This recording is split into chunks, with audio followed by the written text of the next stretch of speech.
If I ask you a question this morning, if you could go back in time and relive part of your life, suppose you could go back and change what you've done in your life, what would it do? What would you change? If you took the complete wisdom and life that you have lived and all the knowledge and experience that you've amassed up to this point, and you could go back and change one or two things that would change your life forever, what would that be? I think it reminds us of a movie, Back to the Future. Interesting movie, but that is just a movie. We know that time runs on a continuum. We know that it's just a movie. We cannot change the past. We cannot change what has happened, and neither can we change the consequences that it brings. The story of the prodigal son, or rather, as the NIV says, the lost son, is a story about regret. It's a story about a life that is broken. But more than that, it's also a story about the grace of God. The kind of metaphorical representation of how God receives someone back who has messed up. And the story starts in a very unremarkable way. A way that is kind of strange because it just opens up and says, there was a man who had 2 sons. And the younger one said to the father, "Give me my share of the property that is coming to me." That request might not sound too unreasonable to us today, because maybe it's the kind of discussion that you've heard before, where somebody would say to his dad, "Dad, I know that your will prescribes that if X happens, but I have an incredible investment opportunity. Would you help me so that I could capitalize on it while you are still alive?" But within the context of this story, we know that it's not so. Basically, what this young man was saying, "Give me my portion," and by implication, he was saying, "I really wish you were dead already so that I can receive my inheritance now and not before you have passed on." What a horrible way for a young man to approach his dad. What a horrible way to say to your dad that you're worthless to me as a father, you are more worth to me dead, and so really, at least I can get something out of our relationship. So why don't you and I play a game together? And imagine that you're dead, and give me my money right now. The way I don't have to sit around and wait for you to die and sit through a funeral. I want you to imagine on a Father's Day you get that kind of note from your child where they say, "Dad, I really wish you were dead." In all of ancient Eastern literature, you will not find another story like this. In fact, some of the inheritance laws, which one can chase up because of the wonderful internet access that we have and Oxyrhynchus' incredible database, you won't find this anywhere. But what we find, what happens is, unceremoniously, the father then in verse 12 says, he divided his property between them. In other words, the father divided up his inheritance, let the younger son have his, and then let him walk away. He doesn't tell him why. But what we find here is probably a feeling of rebelliousness in the heart of a young man who feels that I am tired of the constraints of being under the lordship of my father. Be home at this time. You can't go here, you can't go there. You need to get up, you need to do some chores. And maybe he was sick and tired of his brother, the guy that was the consummate conformist, that was the goody two-shoes in the family, the rule follower, the guy who did everything his dad did, and he was tired of trying to mash up to this kind of thing with this guy. Maybe he was even tired and disillusioned of the religious environment in which he lived, where really and truly there were massive constraints on what he could eat, what he could drink, weekly worship, Sabbath laws, dietary laws. He couldn't just eat this or that. He had to wash in certain times. He had to wash after certain times. And so all of these things for him probably was quite burdensome. Maybe he thought at one time that when I'm out of town, out of reach, out from under the sight of my dad and my mom, I can do what I like and I'm not subject to their rules anymore. Some of you might know exactly what that feels like. I heard of a parent, young boy, telling his father and saying, you know what, I'm sick and tired of being dragged out of bed on a Sunday morning and going to church. I really want to lie in a little bit because I'm quite tired. I think many of us have had grueling weeks this week. Weeks that we literally can't think straight. You're running from one crisis into the next. Weeks melt into weeks. And before long, you try to figure out, how am I going to get through this? What we find here is that this man wanted to experience something else. He wanted to experience the pleasures of sin. Perhaps he wanted to party a little bit. He wanted to eat, drink, and be merry like the rest of the world. He wanted to have access to his father's money, so he had money to burn and no one to answer to. Maybe he wanted to entertain his friends with limitless resources, where he could say, give what is mine so that I can have my Mikeys around and have an absolute party, and then I can do what I like. He was not only walking away with what was not his at that time, but he was also walking away from his father's love. Verse 13 tells us that not many days later, the youngest son gathered all that he had and took a journey into a far country. And the story goes on in a very short phrase, says, and there he squandered his property in reckless living. In quite amazing, in a short way, we pick up an exact picture of what's going on. He probably walked out and sang the slave song, free at last, free at last. Thank God Almighty, we are free at last. And so he walks out, no more lectures, no more curfews. He finally was the captain of his own life. He finally could do what he wanted to do, come and go as he's pleased, basically be abusive, be rude, not sure about his behavior, but he felt that mom and dad can't tell me anything. You see, where did he go? The story tells us he went as far as he could, not just geographically, but also emotionally, spiritually, and morally. You see, he wanted to put some distance between mom and dad, and also where everybody else knew him, and he could be kept in check. He didn't want accountability. He tried to live life on his own terms. You see, he could sit with his friends and he could party with them. He could be the center of attraction for the rest of his life. All his mates would just admire him and they would enjoy seeing him shelling out money left, right, and center. The attention was nonstop, and the euphoria of being the master of his own destiny was absolutely intoxicating. Proverbs 14 verse 20 tells us, the poor is disliked even by his neighbor, but the rich has many friends. You see, brethren, the young man had no shortage of friends because everybody wanted to be his friend while the money lasted. You see, there must have been an exhilarating highs in his life, and the Hebrew writer tells us in Hebrews 11 verse 25, he talks about the fleeting pleasures of sin was the one that he came across.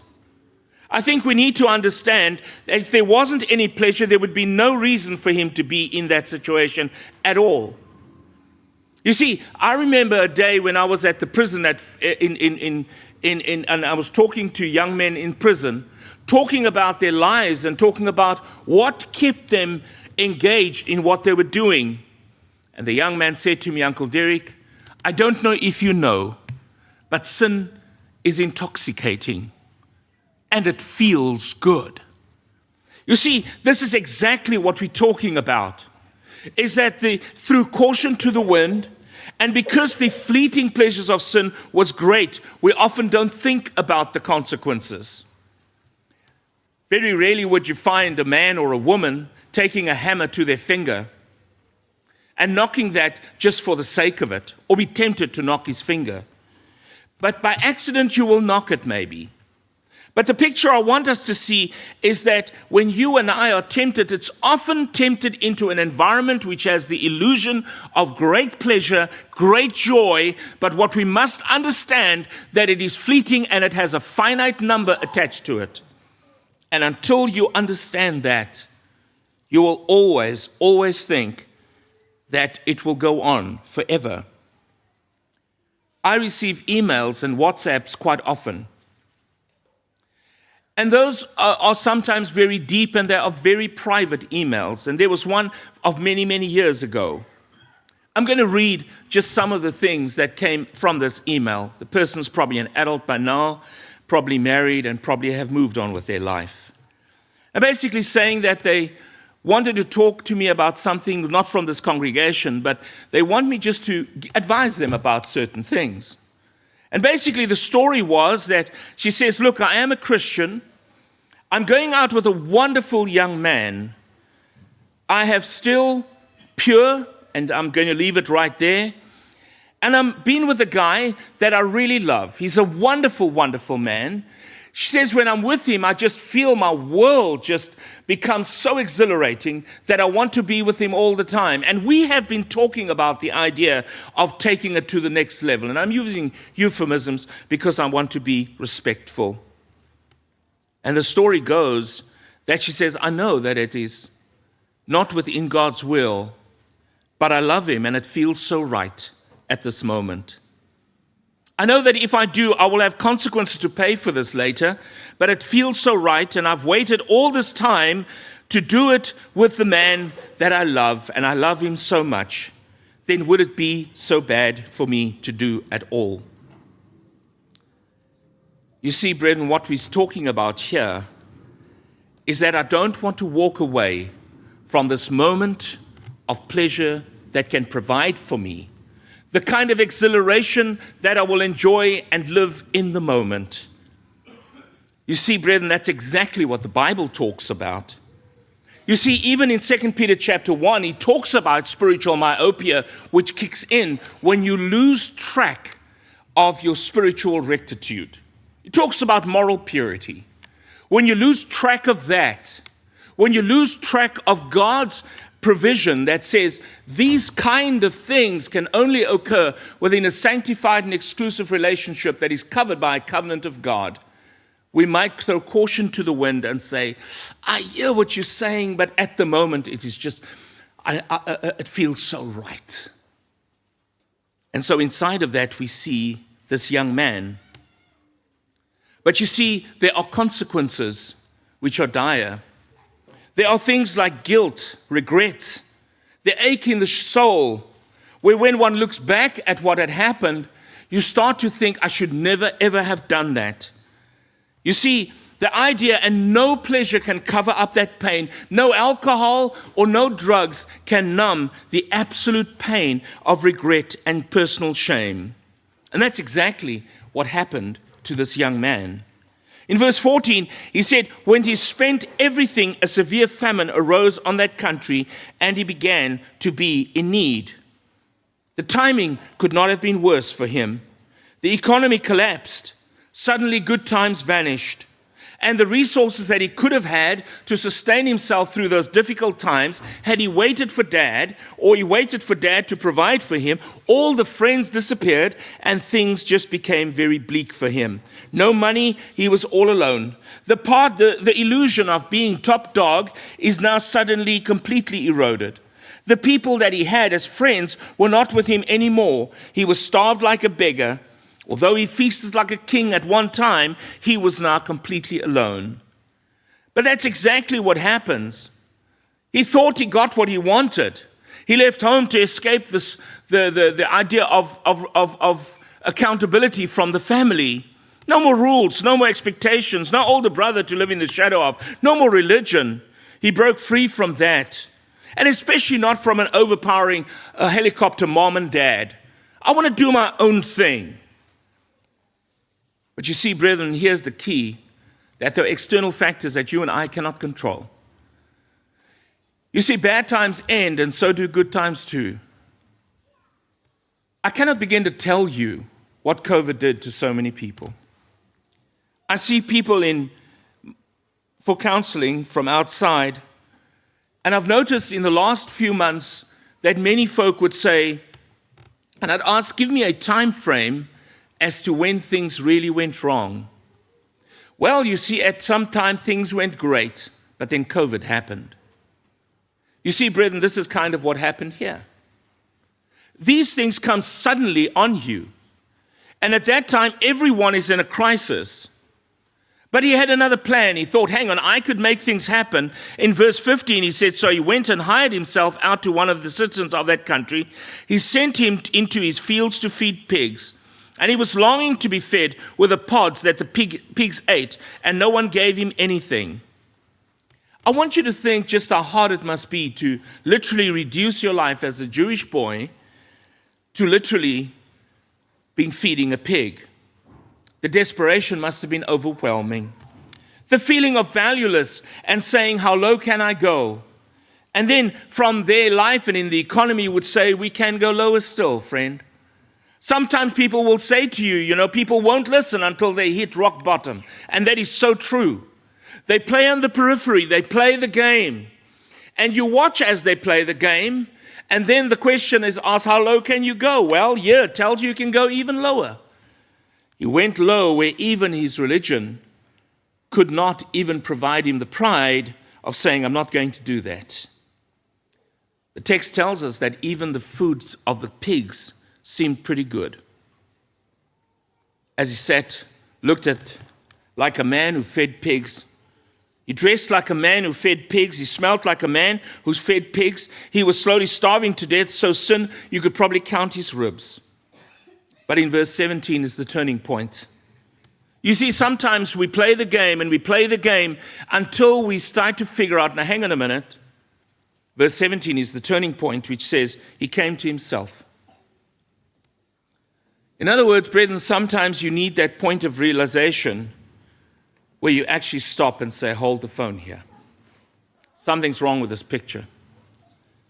That simple phrase says that at the time of a moment in time, he realized he ran out of money, nowhere to go, feeding pigs to live, eating their food to live. He came to his senses. A preacher said the following, as the prodigal son ran out of money, he began to sell his things. First his shoes, then his coat, then his shirt, and finally he came to himself. Maybe sometimes, maybe today, you and I have not reached that point yet, where you came to your senses, and you're still running on this euphoria of the moment. Or maybe you have felt to yourself, well, it's not as bad as everybody says it is. But meanwhile, everybody else that's looking at the situation is saying it is pretty bad.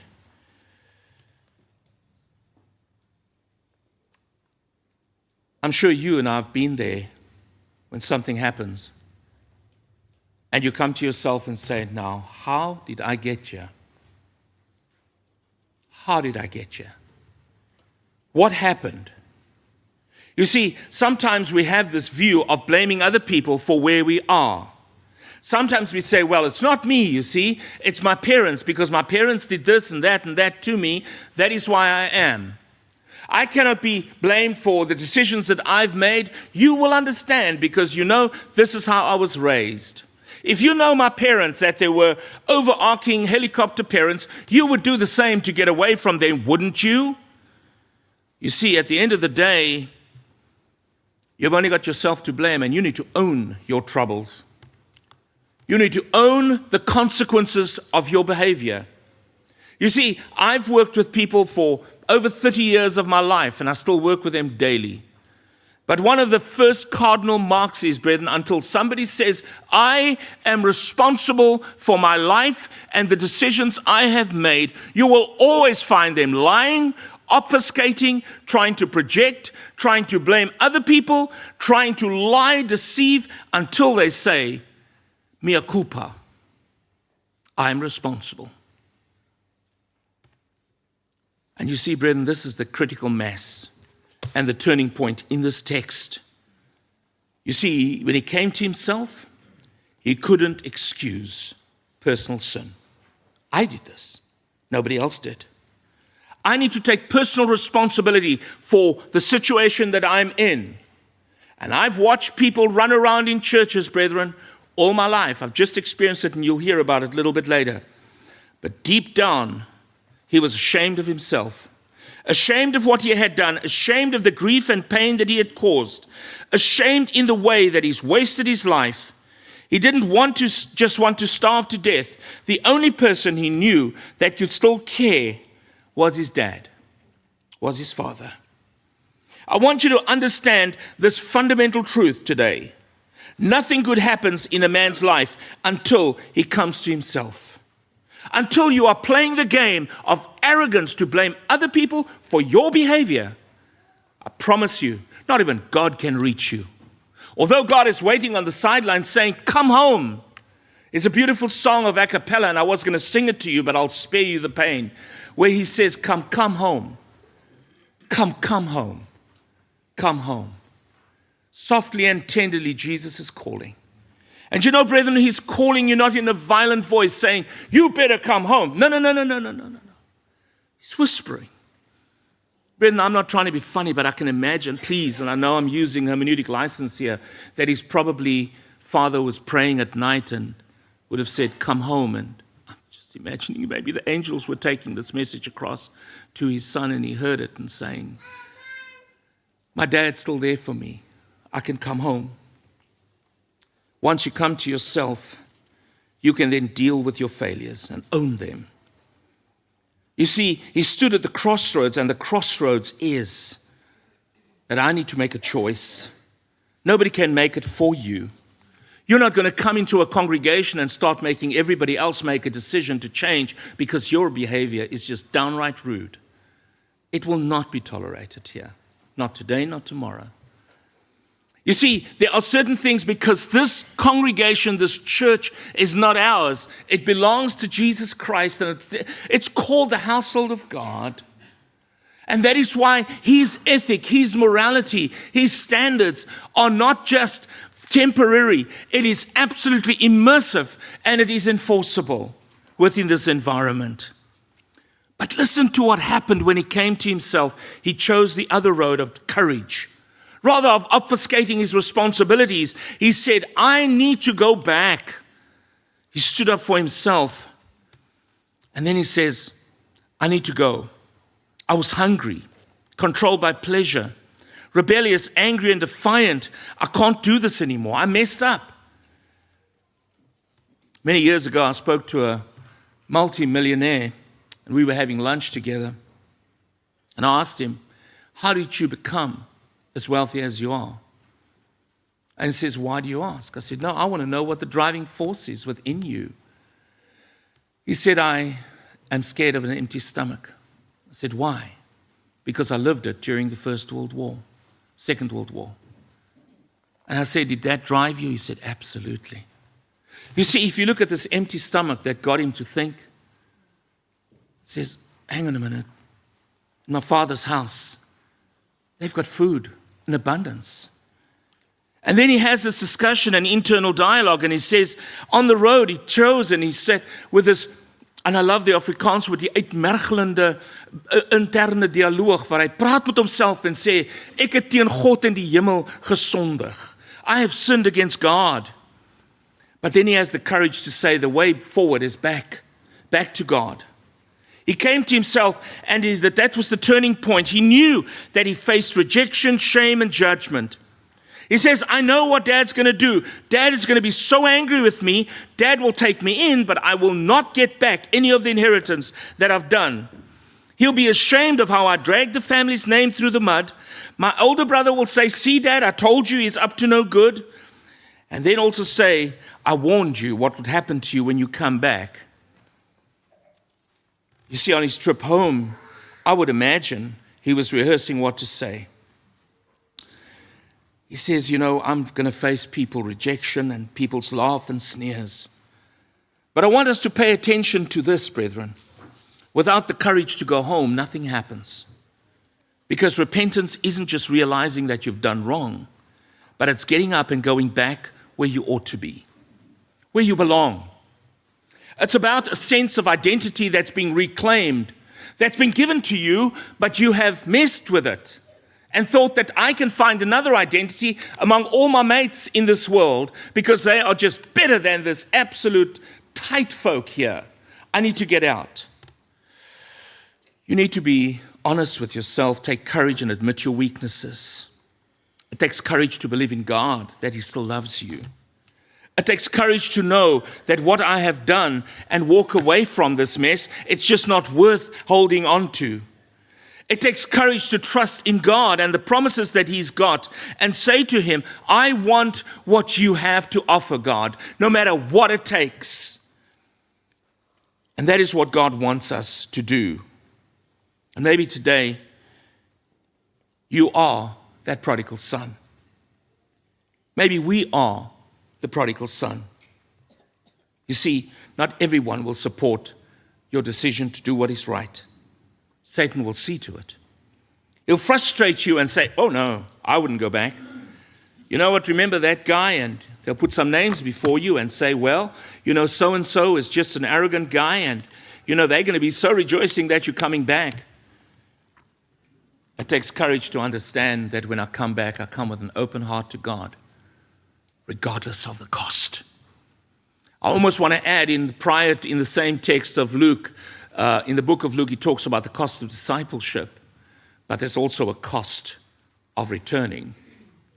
And when you look at the two costs, you find that the costs are the same because Christ has sacrificed His life so that all of us can have eternal life. But the only price you have to pay is your pride. Pride's not worth holding on to because pride drives a wedge between you and God. You see, God opposes the pride, but He gives grace to the humble. And that is why this prodigal son story is such a remarkable story for all of us.